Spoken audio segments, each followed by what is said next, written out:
श्री स्वस्तानि परमेश्वरी नमो नमः। यं ब्रह्मा वरुणेन्द्र रुद्र मरुतन्वन्त दिव्यैस्तवै वेदै साङ्गपदोग्रमोषधि गायन्ति यं सामगा ध्याना वैदते गतेन मनसा पश्यन्ति यं योगिनो यस्सन्तन्न विदुसुरासुरगणा देवाय तस्मै नमः। श्रीमन्चन्दन चर्चितजलवपु शुक्लाम्बरा मल्लिका मालालङ्कृत कुण्डला प्रविलासन् मुक्तावली शोभिता सर्वै ज्ञाननिधान पुस्तकधरा रुद्राक्षि मालाधरा वाग्देवी वदनं भुजे वसतु मे त्रैलोक्य माता चिरं मकं करोति वाचापं लङ्घयति गृहेति कृपा तमः वन्दे परमानन्द माधवं। नमो भगवते तस्मै व्यासामिति जस्य प्रसाद दक्ष्यामि नारायण कथामिमं नारायण नमस्कृते नरोच्चैवं नरोत्तमं देवी सरस्वती व्यासा ततो जयेद्मुदिराय श्री स्वस्तानि परमेश्वरी नमो नमः। 20औं अध्याय।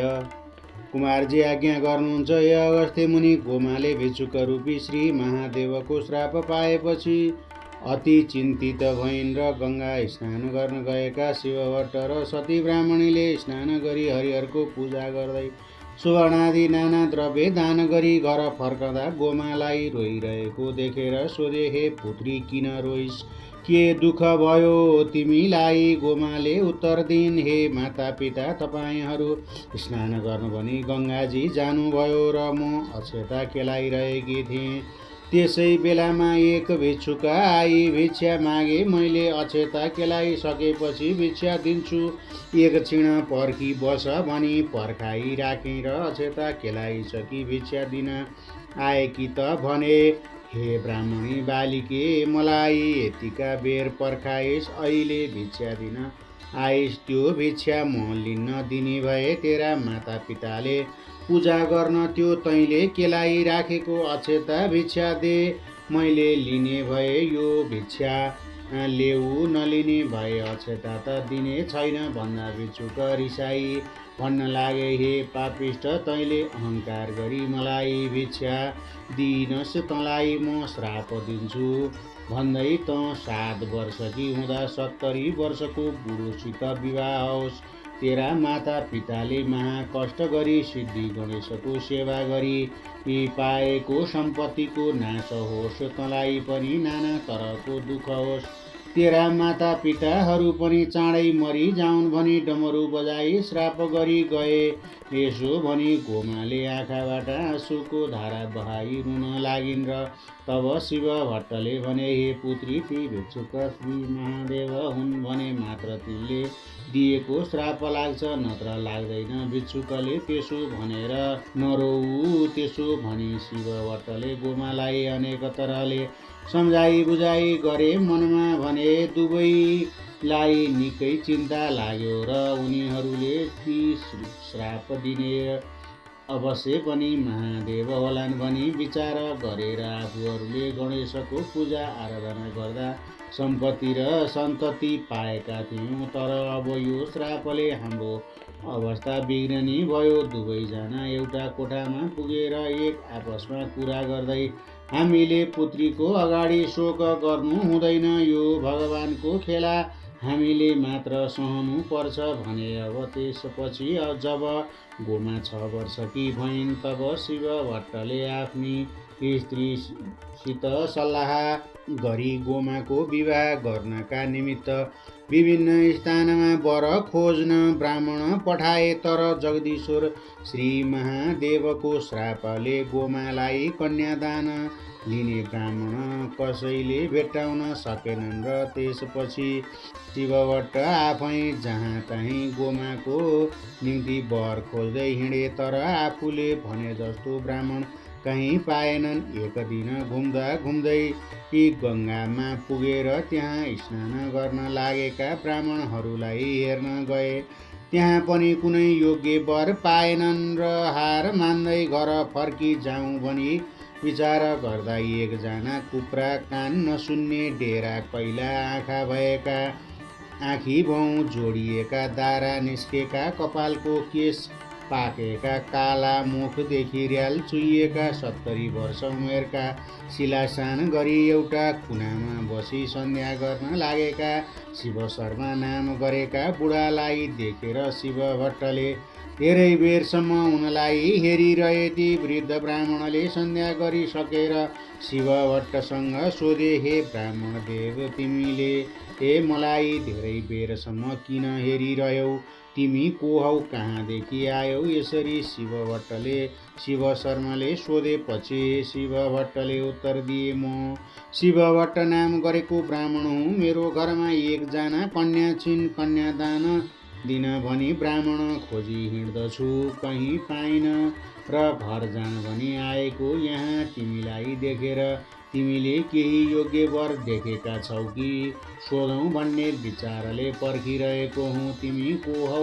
तिम्रो घर कहाँ हो? शिव भट्टका यी वचन सुनि शिव शर्माले भने, हे शिव भट्ट, म शिव शर्मा नाम गरेको ब्राह्मण हुँ। 16 वर्षको उमेरमा कसैले दिए कन्यादान लिन भनी हिँडेको, तर आजसम्म मलाई कन्यादान दिने कोही पाएको थिइनँ।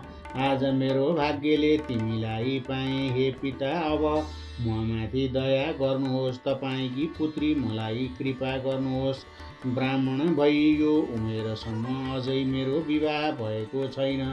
तपाईँले कृपा गरेर गृहस्थ आश्रमको सुख भोगका निम्ति कन्यादान पाउँला। यसरी शिव शर्मा ब्राह्मणले भनेको सुनि शिव भट्ट ब्राह्मणले भने, हे वृद्ध ब्राह्मण, यस्तो उमेरका तिमीलाई बालपुत्री कसरी दिउँ? फेरि तिमी यस्ता कुरूपलाई कामदेवकी स्त्री रति जस्ती मेरी पुत्री अयोग्य छिन्। शिव भट्टका कुरा सुनेर शिव शर्मा भन्दछन्, हे शिव भट्ट, त्यसो नभन्नुहोस्। ती कन्यादान मलाई दिनुहोस्। तपाईँले नदिएमा म आत्महत्या गरी मर्नेछु। शिव शर्माले यस्तो कुरा गरेको सुनि शिव भट्टले मनमा विचार गरे, मेरी छोरीको कर्ममा यस्तै लेखेको रहेछ भने म कसो गरौँ? त्यस दिन श्राप गरी जाने भिक्षुक रूप श्री महादेव रहेछन्। उनकै श्रापले गर्दा आजसम्म मेरी कन्यालाई कुनै वर मिलेन।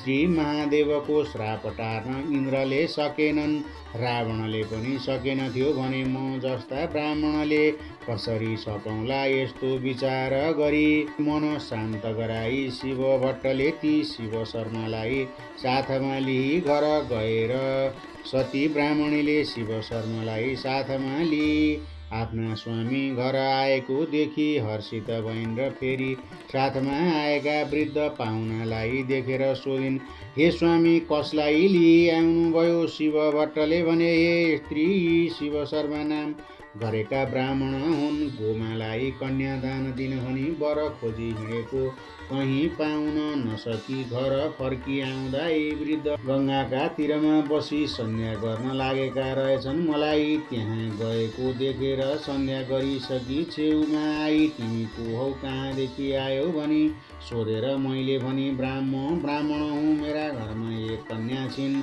कन्यादान दिन वर खोजी हिँडेको हुँ। तिमीलाई थाहा भए बताऊ भने यिनले म पनि ब्राह्मण हुँ। 16 वर्षको उमेरमा कसैले कन्यादान दिए विवाह गरौँ भनी हिँडेको, मलाई आजसम्म कन्यादान दिने कोही भएन। आज मेरा भाग्यले तिमीलाई भेट्टाएँ। तिम्री पुत्री मलाई कन्यादान देऊ भने मैले भनी, हे शिव शर्मा ब्राह्मण, यस्तो वृद्ध उमेरका तिमीलाई मेरी बालपुत्री कसरी दिउँ? फेरि तिमी यस्ता कुरूपलाई कामदेवकी स्त्री रति जस्ती मेरी पुत्री अयोग्य छिन् भनी मैले भन्दा यिनले भने, त्यसो नभन, ती कन्या मलाई देऊ, नदिए आत्महत्या गरी मरौँला।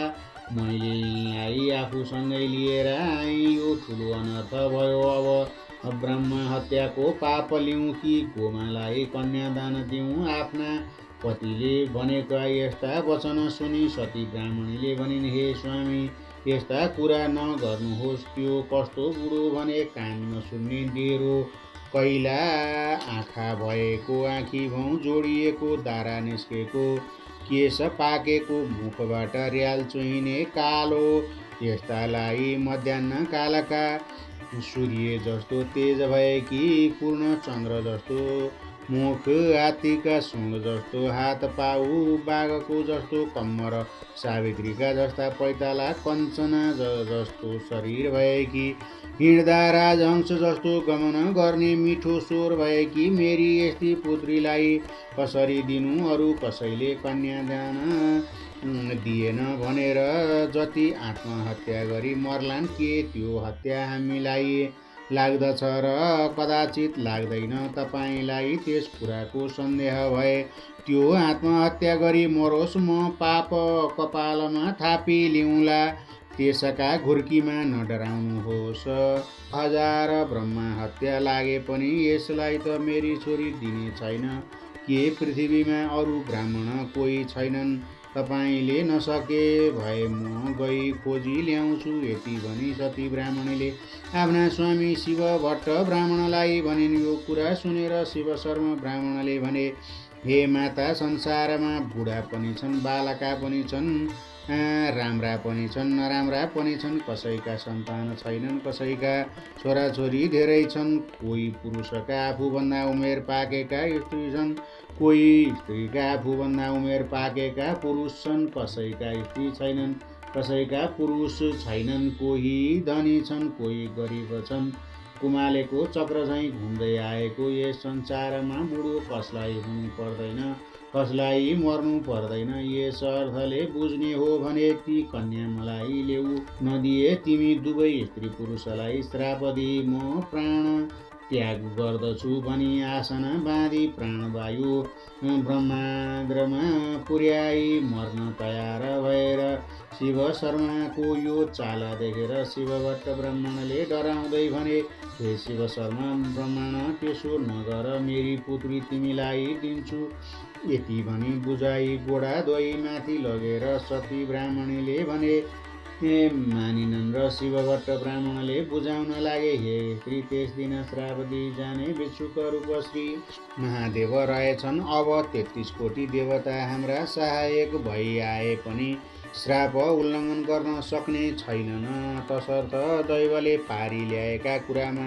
व्यर्थको ढिप्पी गर्न उचित छैन गोमा यिनैलाई कन्यादान दिउँ सामग्री तयार गर आफ्ना पतिले भनेको सुनि सती ब्राह्मणीले मनमा भन्न लागिन् हो कस्तो आश्चर्य बुढो र बालकाको बिहा भएको देख्नु पर्यो हे निर्विवेकी विधाता मेरी पुत्रीका निधारमा कस्तो लेखेको रहेछ निवारण गर्दा ब्राह्मणले यो बालिका भाग्यमानी हुनेछिन् सम्पूर्ण लोकले मान्नेछन् भन्थे त्यो पनि आज मिथ्य भयो हामीले नगर्ने कर्म त केही गरेका थिएनौँ सबैको भलो नै गरेका थियौँ के पापले गर्दा मेरी पुत्रीलाई श्री महादेवले यस्तो श्राप दिनुभएछ फेरि यस बालिकालाई के ज्ञान थियो र श्री महादेवले यस्तो अनर्थ गर्नुभयो यति भन्दै साह्रै रुन लागिन् र आफ्ना स्त्रीको यस्तो चाला देखि शिवभट्ट ब्राह्मणले भने हे स्त्री नरौ दैवको लीला यस्तै छ जस्तो गर्नु पर्दछ उस्तै हुन्छ विस्मत नगर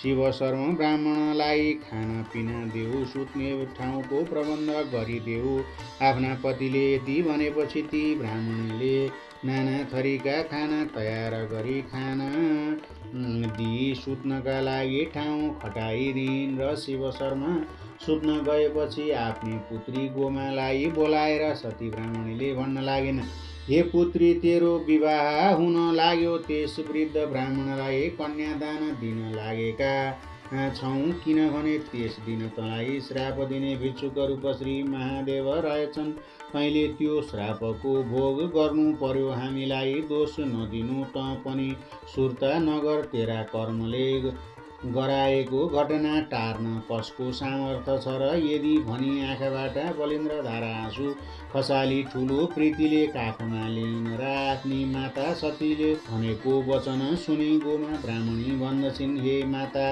तपाईहरूलाई केही दोष छैन मेरो कर्ममा यस्तै लेखेको रहेछ फेरि श्री महादेवले दिएको श्राप मिथ्य गर्न म के सक्छु र अघि मैले अहङ्कार गरी भिक्षुक रूप श्री महादेवलाई अनादर गरेँ त्यसको फल पाउन लागि जो मनुष्यले भिक्षा माग्न आएको भिक्षुकलाई भिक्षा नदी विमुख गरी पठाउला त्यो अवश्य यस्तो अवस्थामा पर्ला जो मनुष्यले भिक्षा माग्न आएका भिक्षुकलाई भिक्षा दिई सन्तुष्ट गरी पठाउला। त्यसले यस लोक र परलोकमा सुख भोग गर्न पाउला। हे माता, चिन्ता नगर्नुहोस्। बुढो भए पनि, खोरन्डो भए पनि, दरिद्र भए पनि, रोगी भए पनि, कुष्ठी भए पनि, पापी भए पनि मलाई दैवले यस्तै पारी ल्यायो। रामचन्द्रजी जस्तालाई त दैव लागेर वनवास जानु पर्यो। वनवास जाँदा पनि रावणले सीतालाई हरेर लग्यो। फेरि श्री महादेव जस्तालाई पनि दैव लागेर कालकूट विष आफ्नो कण्ठमा राखी नीलकण्ठ भइरहनु पर्यो। युधिष्ठिर जस्ता धर्मात्मा राजालाई पनि दैव लागेर राज्य नष्ट भई 5 भाइले नै वनवासी भई गुप्तवास जानु पर्यो। र द्रौपदीलाई दैव लागेर दुर्योधनका सभामा निर्वस्त्र भई लज्जित हुनु पर्यो। बलि राजा जस्ता दातालाई दैव लागेर पाताल भासिनु पर्यो। फेरि कृष्ण जस्तो माया कसको छ र तिनलाई पनि दैव लागेर आफ्ना सामु आफ्नै नाति अनिरुद्धलाई बाणासुरले नागपासले बाँधेको र 56 कोटी यदुवंशी नाश भएको देख्नु पर्यो। ब्रह्माण्ड मण्डलमा सम्पूर्ण मनुष्य, कीट पतङ्ग, राक्षस इत्यादि जति पनि जीवात्मा छन् सबैको सृष्टि गर्ने ब्रह्मालाई पनि दैव लागेर आफ्नो शिर कटाई रहनु पर्यो। देवताका राजा इन्द्रलाई पनि दैव लागेर राज्य छोडी भाग्नु पर्यो। हे माता, दैवको गति उल्लङ्घन गर्न कोही सक्दैन। पूर्व जन्ममा आफूले गरी आएको कर्मको भोग यस जन्ममा अवश्य भोग्नै पर्छ। धेरै पानी भएको समुद्रमा जत्रो घडा लिएर गए पनि घडाभरि मात्र जल आउँदछ। यस्तै आफ्नो निधारमा लेखेको मात्र पाइन्छ। तपाईँहरूले दिएको ठाउँमा म खुसीसित जाउँला, सन्देह नगर्नुहोस्। यसरी गोमाले भनेको सुनि सती ब्राह्मणीले खुसी भई भनिन्, हे पुत्री, त धन्य रहेछस्। यस्तो बालक अवस्थामा पनि तँलाई यस्तो ज्ञान छ। यस्ता प्रकारले रातभरि 2 आमा छोरीले कुरा गरिरहेर भोलिपल्ट शिवभट्ट ब्राह्मणले हजामा डाक्न पठाई शिव शर्मा ब्राह्मणको कपाल खौरन र गोडाका नङ काट्न लगाई। त्यसपछि शिवभट्ट ब्राह्मणले लग्न ठहराई कन्यादानको सामग्री तयार गरी नाना मङ्गल यात्रा गरी आफ्ना मर्यादाले गोमा ब्राह्मणीलाई हिरा मोती मणिक्य नाना वस्त्र अलङ्कार पहिराई। शिव शर्मा ब्राह्मणलाई कन्यादान दिएर गोमा ब्राह्मणीले पनि हातमा फुलको मालाले शिव शर्मा ब्राह्मणलाई गलामा पहिराई दिइन् र प्रणाम गरिन्। कन्यादान गरिसकी शिवभट्ट ब्राह्मणले श्रद्धापूर्वक दक्षिणा दिई भोजन गराएर ब्राह्मणहरूलाई बिदा भई आफ्ना घरमा गएर गोमा ब्राह्मणीले पनि शिव शर्मा ब्राह्मणलाई ठुलो प्रीतिका साथ सेवा गरे सुखपूर्वक राखिन्। इति श्री स्कन्द महापुराणे महेश्वर खण्ड अन्तर्गत केदारखण्डे माघ महात्म्ये कुमारगस्ते संवादे श्री स्वस्तानी परमेश्वरीय व्रतकथाय गोमा कन्यादान नाम 20 अध्याय। श्री उमा महेश्वरभ्यै नमो नमः। उपनयतु मङ्गलवा सकल जगन्मङ्गलालय श्रीमान दिनकर किरण निबोधित नवनलिन दल निमीक्षण कृष्ण काले वर्खन्तु प्रजन्ये पृथिवी शशशालिनी देशोऽयं सेवराहितो ब्रह्मणा सन्तु निर्भया पुत्र पौत्रिणा सन्तु पौत्रिणा निर्धना सदना सन्तु जीवन्तु शारदा सत्तम तत्रैव गंगा यमुना च तत्र गोदावरी सिन्धु सरस्वती च तीर्थानि सर्वाणि वसन्ति तत्र यत्र चितोदार तथा प्रसंग या कुन्देन दन्तु तुषारहार धवला या शुभ्रप्रस्तावृता या वीणा वरदण्ड मण्डितकरा या श्वेत पद्मासना या ब्रह्मा च्युत शंकर प्रवृत्ति वीर्देवै सदा वन्दिता सा मां पातु सरस्वती भगवती निशेष जाड्यापहा कायेन वाचा मनसेन्द्रियर्वा बुद्धिर्मानवा निषेध स्वभाव करोमि यदि सकलं परस्मै नारायणाय समर्पय तत् श्री स्वस्तानी परमेश्वर्यै नमो नमः।